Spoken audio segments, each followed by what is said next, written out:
Rabash, carta número 18. A los amigos que vivan.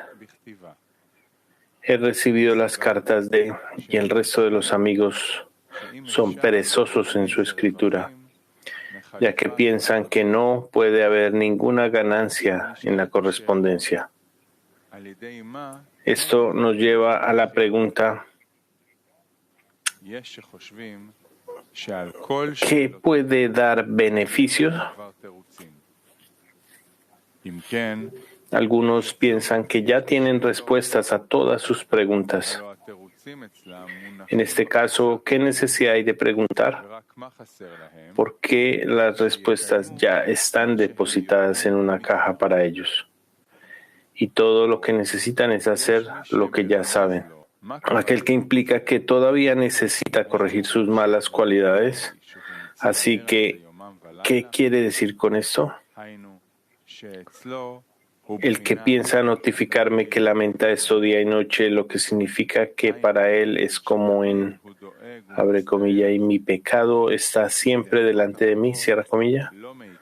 Lo que significa que siempre está preguntando, preocupado y se lamenta por ello y otras inquietudes no le interesan. Si esta fuera su intención, lo disfrutaría mucho. Sin embargo, está escrito: una preocupación en el corazón de uno que lo hable con los demás. Y puesto que la fiesta de Shavuot se está acercando y necesitamos mucha preparación para ser recompensado con la entrega de la Torá, voy a traer aquí algunas palabras en nombre de Baal HaSulam. Este asunto es traído en el artículo Arvut, garantía mutua. Y estas son sus palabras.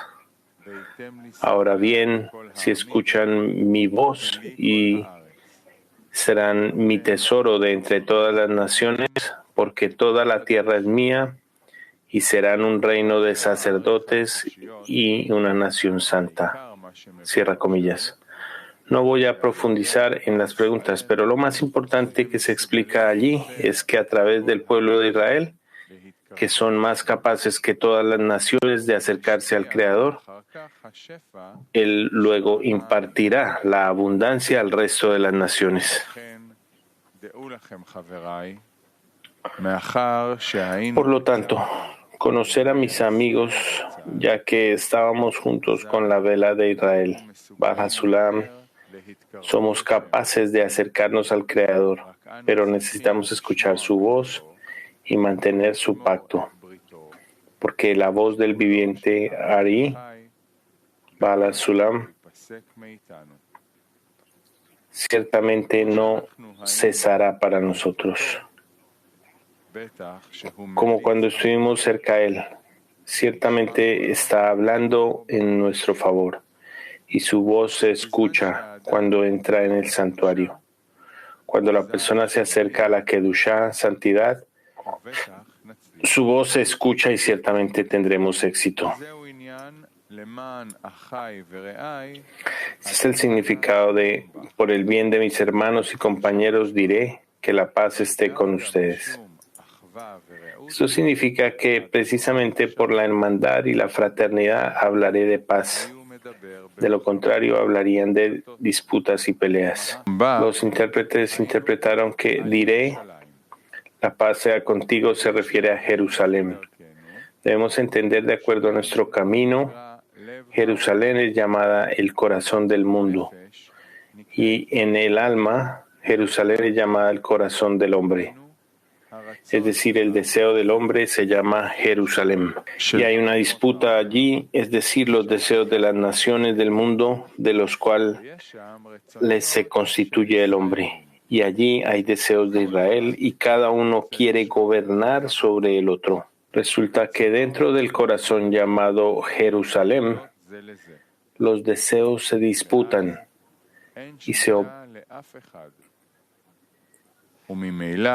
y en ese momento nadie controla. Naturalmente ninguno puede adquirir su plenitud. Este es el significado de lo que Rab dijo.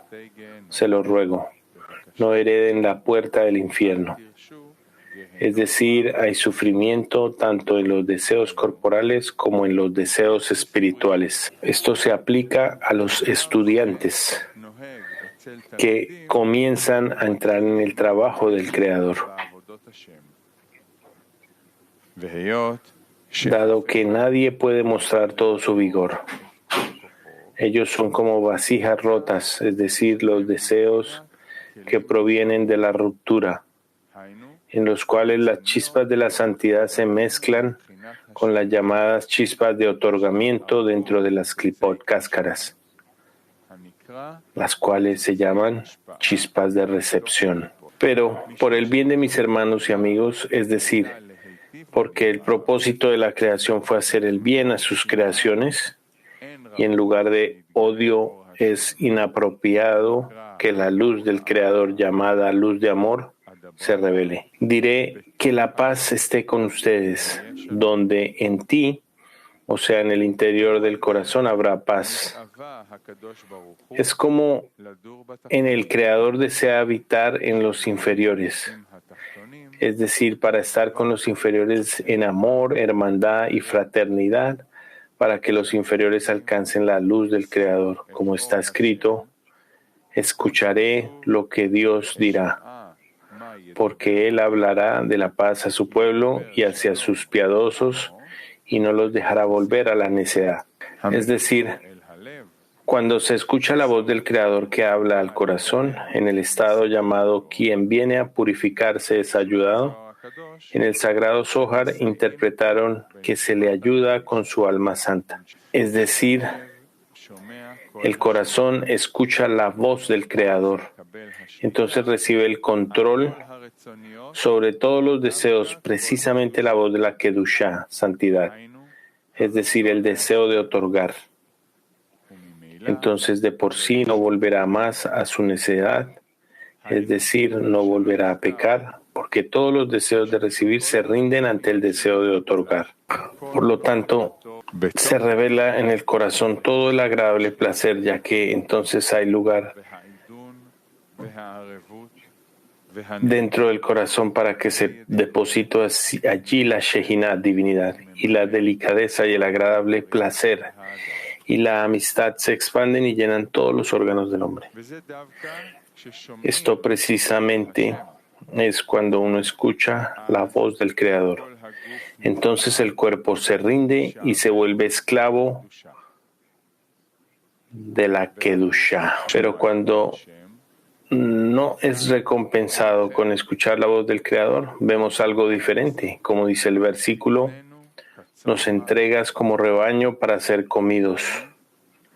Es decir, todos los deseos de la santidad son como alimento tragados por el deseo de recibir. Sus enemigos toman el botín para sí mismos, lo que significa que el deseo de recibir toma todo el entusiasmo que estaba destinado a la santidad. Lo toma para sí mismo, es decir, si a veces uno puede ocuparse de la Torá y el trabajo toma todo el entusiasmo y trabajamos sin sabor o razón. Abre comillas, si nos esparciste entre las naciones, cierra comillas, lo que significa que todas las fuerzas de otorgamiento se dispersaron bajo el gobierno de la recepción, que se llama naciones. Vendiste tu pueblo a bajo precio, lo que significa que a pesar de que no hay placer en el trabajo de recepción, sí tenemos que hacer un acto de otorgamiento. No hay fuerza, porque ellas rigen. Y no hay ganancia en su venta, lo que significa que no tenemos regocijo mientras hacemos cosas corpóreas, pero incluso cuando hay un atisbo de esperanza de que podría haber algún beneficio para el receptor, entonces ya hay fuerzas para trabajar. Y esto también es lo contrario. Si hay alguna sombra de esperanza que alguna mitzvah, precepto, saldrá de ella, entonces ya el receptor domina. El ocultamiento es tan grande que todo lo que es lo lishma, no en su nombre, puede hacerse, y algo que es lishma en nombre de ella es tan repugnante, básico y despreciable que rechaza ese pensamiento hacia afuera con todas sus fuerzas, porque la naturaleza del hombre no puede tolerar algo bajo. Este es el significado de nos haces una desgracia ante nuestros vecinos, una burla y roce a los que nos rodean. Es decir, el deseo de recibir llamado naciones que están alrededor de nosotros, es decir, dentro del corazón, estas naciones se burlan y mofan del trabajo lishma con todo tipo de burla hasta que no tenemos fuerza contra ellos. De ello se desprende que todos los esfuerzos son para caer en gracia ante el Creador y para tratar de oír la voz del Creador que dijo: por el bien de mis hermanos y compañeros diré que la paz esté con ustedes. La voz del Creador con la que fuimos recompensados, escuchar, mientras estamos juntos con la voz del viviente Ari. Él está, sin duda, esforzándose en nuestro favor. Todo lo que necesitamos es estar en guardia, por lo que conoceremos nuestra mala situación que se acerca, por lo que no le pedimos al Creador lujos, sino simplemente una vida de santidad, y aquel que viene a purificarse es ayudado. Por esto, entenderemos las palabras: un bastón y un pan son atados a cada uno que fueron dados desde el cielo. Deberíamos preguntar, ¿esto no se contradice uno al otro? El asunto es que un bastón significa sufrimiento. Un bastón es solo para tiranizar, lo cual es sufrimiento, y un pan es el placer. Esto significa que la persona es recompensada con dos cosas juntas, lo que significa sentir el sabor del sufrimiento mientras trabaja lo lishma, es decir, por las necesidades de recepción, y saborear el placer al dedicarse al otorgamiento, y entonces las palabras no volverán a la necedad, se harán realidad. Firmo con una bendición y que podamos ser recompensados con la recepción de la Torá. Baruch Shalom Halevi Ashlak, hijo de Baal HaSolam.